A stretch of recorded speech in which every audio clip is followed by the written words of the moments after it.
Halo semuanya.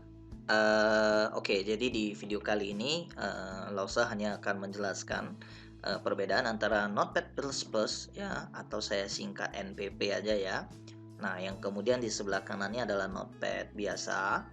Eh, ya, sehubungan dengan banyaknya pertanyaan yang muncul, Pak, apakah kalau kita membuat program website kita mesti desain yang namanya Notepad++, atau mesti install ini itu?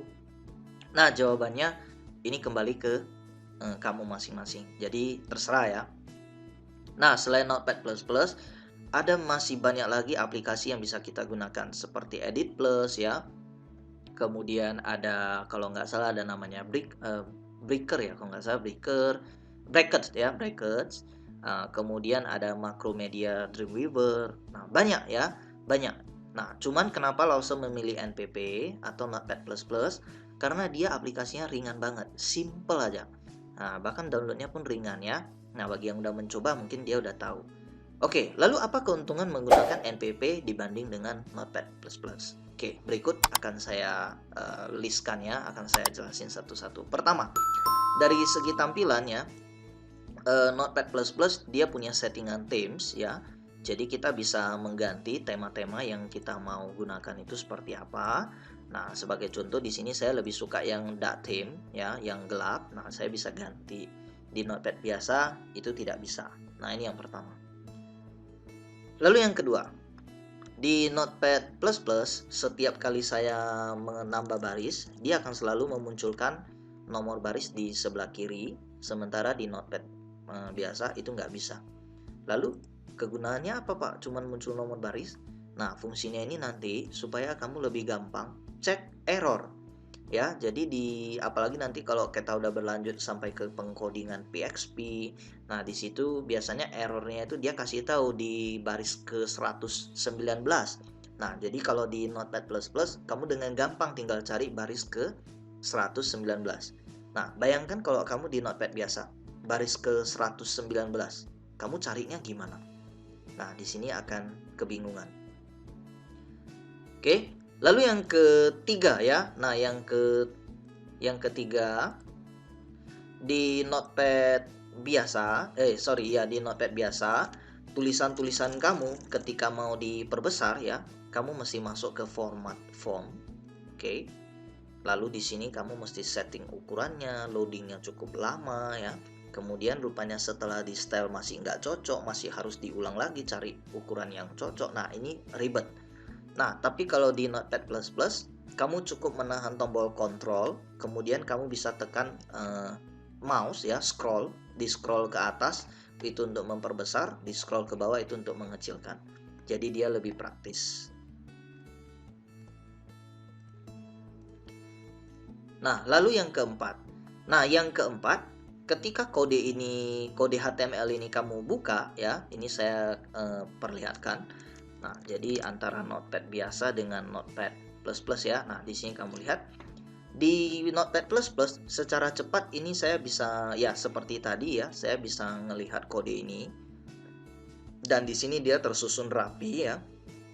Artinya kodenya itu walaupun ini jaraknya memang saya yang buat ya. Ini memang saya yang buat.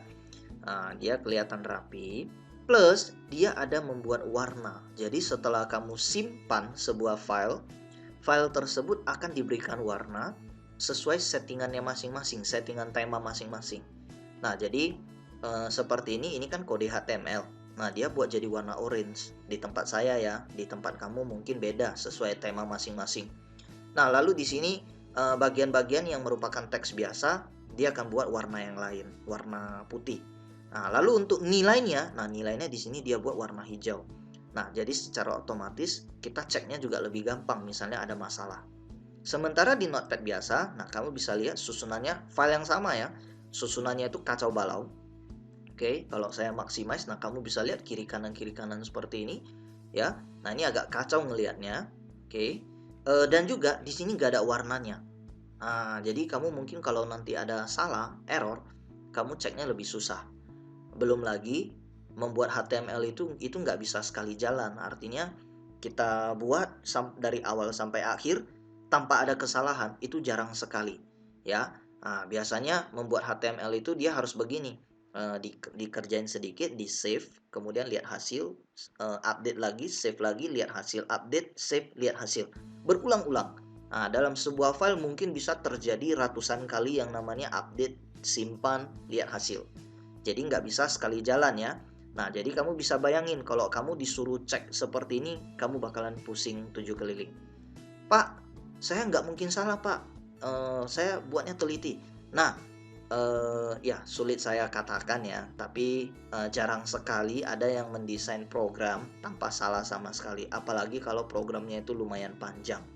Oke, nah jadi ya sangat saya sarankan ini kamu bisa menggunakan yang namanya Notepad++. Sebenarnya masih banyak lagi ya perbedaan-perbedaannya, hanya saja beberapa yang penting tadi udah saya sampaikan. Nah, oh ya satu lagi, ini saya tutup ya. Oke, saya tutup, saya buka yang baru aja, Notepad yang kosong. Oke, Notepad biasa sama Notepad++. Nah, di Notepad plus plus ya, kalau misalnya saya buat misalnya sesi 1, sesi 2, sesi 3. Nah, kemudian kalimat yang saya ketik ini saya mau rapikan, saya bisa buat seperti ini loh. Saya blok, terus saya tekan tombol tab. Nah, saya bisa rapikan seperti ini. Jadi mereka bisa sekaligus. Jadi kalau teksnya ada 10 baris, saya bisa rapikan 10 baris itu sekaligus. Nah, itu tab untuk maju ya. Kalau untuk mundurnya, kita bisa tahan shift, kemudian tab. Jadi shift tab seperti ini. Nah, ini di Notepad++. Kalau di Notepad yang biasa, maka yang terjadi itu seperti ini. Kalau satu-satu bisa, ya, tapi itu bukan di blok. Itu taruh kursornya di depan seperti ini bisa.